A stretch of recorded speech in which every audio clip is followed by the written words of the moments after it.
Hello friends, आप सभी का स्वागत है मेरे यूट्यूब चैनल मार्केट गुरु में। मैं हूं सूरज और आज आपके लिए लेकर आया हूं एक बहुत ही इंटरेस्टिंग और knowledgeable video. I am sure आपको ये वीडियो बहुत ज़्यादा पसंद आने वाली है। तो चलिए, वीडियो को स्टार्ट करने से पहले आपसे एक रिक्वेस्ट है कि जो न्यू आए हैं मेरे इस चैनल पे वो प्लीज़ मेरे इस चैनल को सब्सक्राइब कर दें, लाइक कर दें और कमेंट कर दें, और मेरी नई वीडियोज़ आप तक पहुँचे इसके लिए बेल आइकन को भी हिट कर दें। तो चलिए वीडियो को स्टार्ट करते हैं। देखिए दोस्तों, इन्वेस्टमेंट के इंडिया में बहुत सारे तरीके, या तो आप गोल्ड में इन्वेस्ट कर सकते हो, प्रॉपर्टी मतलब रियल एस्टेट में इन्वेस्ट कर सकते हो, या स्टॉक्स में इन्वेस्ट कर सकते हो। गोल्ड में इन्वेस्ट करोगे तो उसका रख रखाव, उसकी सेफ्टी का ध्यान रखना पड़ेगा। रियल एस्टेट में इन्वेस्ट करने के लिए आपके पास पैसा होना चाहिए। प्रॉपर्टी खरीदने के लिए आपके पास कम से कम 10 से 15 लाख, 20 लाख या 50 लाख भी होने चाहिए। ठीक है, आप 100-200 में कोई ज़मीन नहीं खरीद सकते। स्टॉक्स में इन्वेस्ट करने के लिए आपके पास नॉलेज होना चाहिए। फंडामेंटल एनालिसिस कैसे करते हो, कोई कंपनी कैसे काम करती है, उसका बैलेंस शीट रीड करना आना चाहिए, और थोड़ा बहुत टेक्निकल एनालिसिस भी आपको आना चाहिए। और इसके लिए मोस्ट इंपॉर्टेंट आपके पास टाइम होना चाहिए। अगर ये सारी चीज़ें आपके पास नहीं है, अगर आप स्टूडेंट हो, आप वर्किंग पर्सन हो, तो आपके लिए मैं 2 ऑप्शन लेके आया हूँ जहाँ आप इन्वेस्ट कर सकते हो। म्यूचुअल फंड, ETF, जहाँ आपको ना तो कोई फंडामेंटल एनालिसिस, ना टेक्निकल एनालिसिस, ना आपको दिमाग लगाने की कोई ज़रूरत है। मतलब आपको ज़्यादा टाइम देने की कोई ज़रूरत नहीं है। बस आपको क्या करना है, अपना पैसा यहाँ देना है या तो यहाँ देना है। देना कहाँ है वो आपके ऊपर है। मैं दोनों के बीच में डिफरेंस बताऊँगा। ठीक है, तो देखिए दोस्तों, म्यूचुअल फंड क्या होता है। सपोज मैंने इसको मान लिया A, इसको मान लिया B। म्यूचुअल फंड क्या होता है, A और B ये दोनों वेल क्वालिफाइड होते हैं, बहुत पढ़े लिखे होते हैं, वेल एक्सपीरियंस्ड होते हैं, कई सालों से मार्केट में काम कर चुके होते हैं। लेकिन इन दोनों के पास एक चीज़ की कमी होती है, वो है पैसा। इनके पास पैसा नहीं होता बट नॉलेज बहुत होता है। ये कहते हैं मुझे पैसा दो, मैं तुम्हारे पैसे को बढ़ा के दूंगा। ठीक है, मुझे पैसा दो, मैं तुम्हारे पैसे को क्या कर दूंगा, विद इंटरेस्ट बहुत अच्छा इनकम जनरेट करके दूंगा। तो हम क्या करते हैं, अपने पैसे को इनको देते हैं, और ये क्या करते हैं, हमारे पैसे को अलग अलग कंपनीज़ में लगाते हैं। ठीक है, ये क्या करता है, हमारी कंपनीज़ को क्या करता है, हमारे पैसे को क्या करता है, मान लो इन्फोसिस में लगा दिया, विप्रो में लगा दिया, इसने लगा दिया कहाँ, RVNL में लगा दिया, इसने कहाँ लगा दिया, टाटा में लगा दिया। ठीक है, तो हमारे पैसे को अलग अलग कंपनीज़ में लगाता है। और ये भी करता है, जो कंपनी इसको रिटर्न अच्छा नहीं देती तो ये जो हमारा बंदा है A, ये इसमें से पैसा निकाल के कहीं और डालती है। मतलब जहाँ उसे प्रॉफिट दिखता है वहीं पैसा डालेगी, और जहाँ नुकसान दिखता है वहाँ से पैसा निकाल लेगी। तो ये हमारे पैसे को एक्चुअल में क्या कर रहा है, हमारे पैसे को एक्चुअल में ये मैनेज कर रहा है। तो इसको हम कहते हैं मैनेजर। हमारे पैसे को मैनेज कर, इसको कहते हैं हम फंड मैनेजर। ठीक है, तो ये जो हमारे कौन होते हैं, A और B, ये दोनों के दोनों सेम यही काम करते हैं, फंड मैनेजर होते हैं। समझ में आया मेरी? आई होप समझ में आ गया होगा कि A और B ये क्या होते हैं, फंड मैनेजर होते हैं। तो इन दोनों के बीच में अगर डिफरेंस कुछ नहीं है तो डिफरेंस क्या है भैया, बहुत माइनर डिफरेंस है, बट वो बहुत ही मेजर रोल प्ले करते हैं। तो मैं एक एक करके आपको इनको बताता हूँ, बाद में लास्ट में आपके ऊपर डिसीजन होगा कि आपके लिए कौन सा सूटेबल है। ठीक है, तो देखिए पहला डिफरेंस क्या है। म्यूचुअल फंड जो होता है, म्यूचुअल फंड, इसका पहला डिफरेंस ये है कि म्यूचुअल फंड्स कहता है कि भैया मिनिमम इनिशियल इन्वेस्टमेंट होनी चाहिए कोई। मतलब अगर आप दुकान में गए, 50 रुपये का कोल्ड ड्रिंक है कोई, आप दुकानदार को ये नहीं बोल सकते कि भैया 45 रुपये का दे दो वो कोल्ड ड्रिंक। दुकानदार बोलेगा लेना है ले, वरना मत ले। ठीक है, मतलब भैया एक लिमिटेड अमाउंट होता है ना, एक मतलब फिक्स अमाउंट होता है कि मिनिमम इतने में ही मिलेगा। तो म्यूचुअल फंड्स में भी होते हैं, बहुत सारे म्यूचुअल फंड्स होते हैं, वो कहता है भैया हमारा मिनिमम अमाउंट इन्वेस्टमेंट का है 100 रुपये, कुछ है 200 रुपये कहते हैं, कुछ है 1000, कुछ है 500। मतलब हर एक म्यूचुअल फंड का एक मिनिमम इनिशियल इन्वेस्टमेंट अमाउंट होता है, वही आपको देना पड़ेगा अगर इन्वेस्टमेंट आपको करना है। लेकिन ETF क्या है, ETF होता है exchange traded fund. Exchange traded fund कहते हैं ETF को। ये सिंपल लैंग्वेज में कहूँ तो ये भैया एक स्टॉक होता है।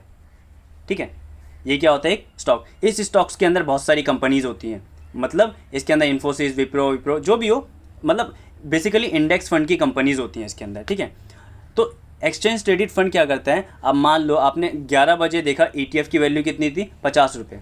अगर आपने 12 बजे देखा, उसकी वैल्यू कितनी हो गई होगी, 60 रुपये। अगर आपने 1 बजे देखा तो क्या पता ये 40 में लुढ़क गया हो। ठीक है, तो मतलब इसकी जो प्राइस है पूरे दिन फ्लक्चुएट होता रहता है, और आपके ऊपर डिपेंड करता है कि आप कौन से प्राइस में ख़रीदना चाहते हो। ठीक है, तो इन दोनों में एक मेजर डिफरेंस तो ये था। अगले डिफरेंस क्या है इन दोनों में, देखिए म्यूचुअल फंड और ETF। म्यूचुअल फंड का जो फंड मैनेजर होता है, म्यूचुअल फंड का जो बंदा होता है, फंड मैनेजर कहते हैं उसको।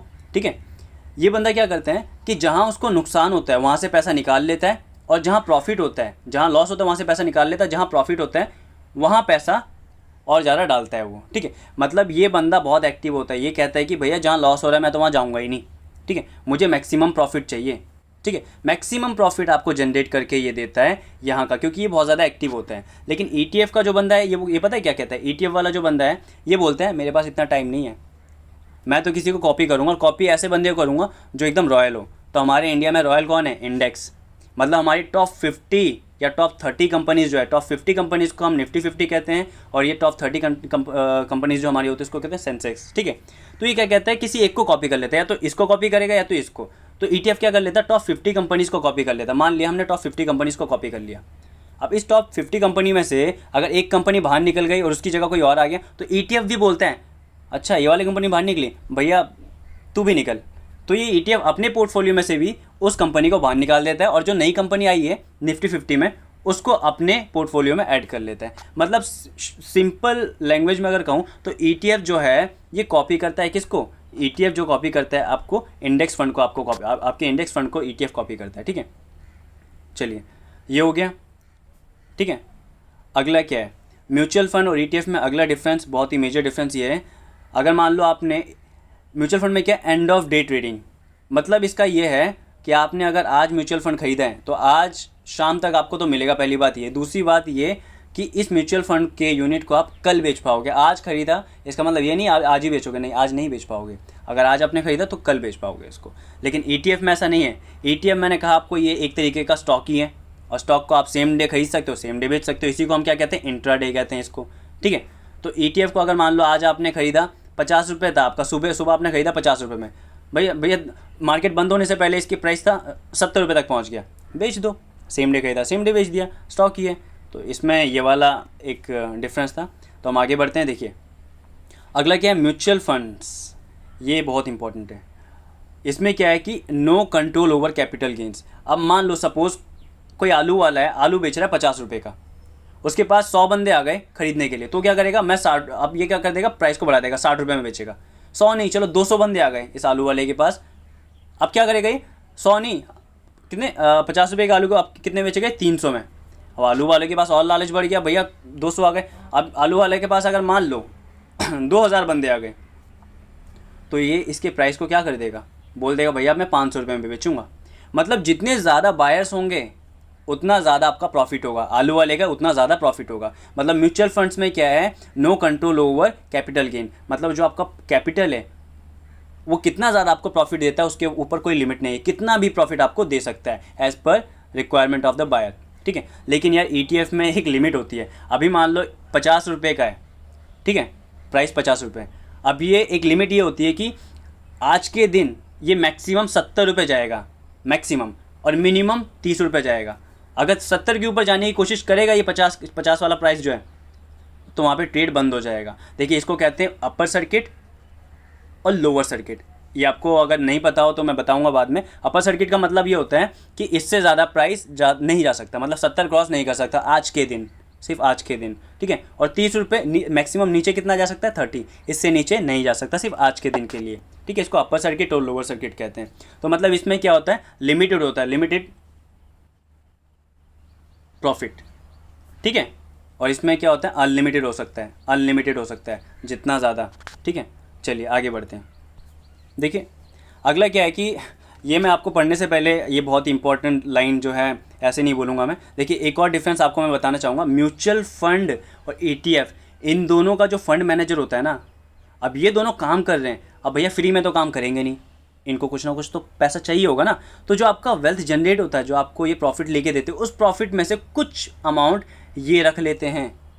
ठीक है, अब आप थोड़ा कॉमन सेंस लगा के बताइए, अमाउंट किसको ज़्यादा मिलना चाहिए, A को ज़्यादा मिलना चाहिए या B को? मतलब जो प्रॉफिट है, जो हम फीस देते हैं, वो फीस B को ज़्यादा मिलना चाहिए या A को ज़्यादा मिलना चाहिए? ऑब्वियसली बात है A को ज़्यादा मिलेगा। क्यों? क्योंकि A जो है एक्टिवली काम कर रहा है, और B जो है वो तो कॉपी पेस्ट कर रहा है बस, और कुछ नहीं कर रहा, तो उसको कम पैसे मिलते हैं। A को पता है कितना मिलता है, 2 से 3% चार्ज करता है वो आपके प्रॉफिट से। जो आपको प्रॉफिट हुआ उसमें से 2 या 3% वो चार्ज करेगा।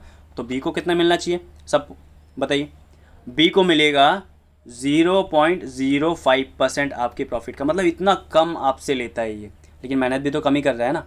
ठीक है, तो दोस्तों आई होप आपको ये समझ में आया होगा। देखिए ख़त्म करने से पहले ये आपको, ये हमारे फेवरेट और मिलीनियर इन्वेस्टर हैं रॉबर्ट कियोसाकी, इन्होंने क्या कहा, I always hear the people say God will provide, but I say God's already provided, go out and do something with it. मतलब क्या है कि बहुत सारे हमारे लोग, हमारे बहुत सारे फ्रेंड्स हैं, होते हैं ऐसे कुछ लोग जो कहते हैं यार भगवान देगा तो लेंगे यार, हम थोड़ी ले सकते हैं, अगर देगा तो लेंगे। अरे ऐसा नहीं है भाई, भाई दे चुके हैं, भगवान हमें दे चुके हैं, गॉड हमें दे चुका है। अब आपके ऊपर है कि आप उसको कैसे ग्रैस्प करते हो, आप उसको कैसे लेते हो। अब शेर है यार, शेर अगर मुंह खोल के सो जाएगा तो हिरनी थोड़ी आएगी उसके पास कि लो मेरे गर्दन को लो और खा लो। ऐसा नहीं होता ना, शेर को थोड़ा मेहनत करना पड़ता है, ठीक है, बाहर जाना पड़ता है, शिकार करना पड़ता है। तो उसी तरीके से आप अगर खाली बैठे रहोगे तो नहीं मिलेगा, आपको थोड़ा सा एफर्ट डालना पड़ेगा, ठीक है। तो दोस्तों मैं यहाँ पे अपने वीडियो को ख़त्म करता हूँ।